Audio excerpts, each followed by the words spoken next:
dari salah satu unit militer Chechnya, Zamit Kalaev, bersumpah akan pergi ke Gaza. Kepergiannya ke medan perang itu untuk membantu Hamas memerangi Israel. Itu dari OC Media via Tribun News pada Jumat 28 Maret 2025. Pernyataan itu disampaikan Kalaev pada Senin 26 Maret. Pihaknya juga mengunggah video di Telegram yang memperlihatkan sniper Palestina menembaki tentara Israel.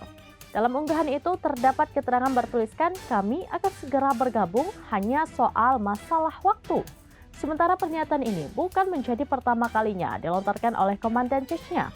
Sebelumnya, pejabat Chechnya Hussein Mezidov pernah mengumumkan rencana pergi ke Palestina.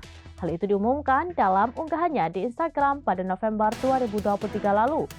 Dalam unggahan itu, Mezidov membagikan foto-foto pejuang Palestina. Foto itu disertai tulisan bahwa mereka akan datang dan membantu Hamas.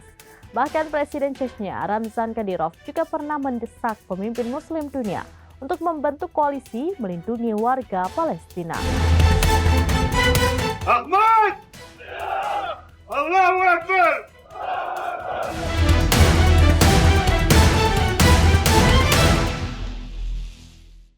Demikian informasi terkini Syedar Alun, saksikan terus beragam informasi lainnya. Jangan lupa like dan share seluruh akun serambinews.com.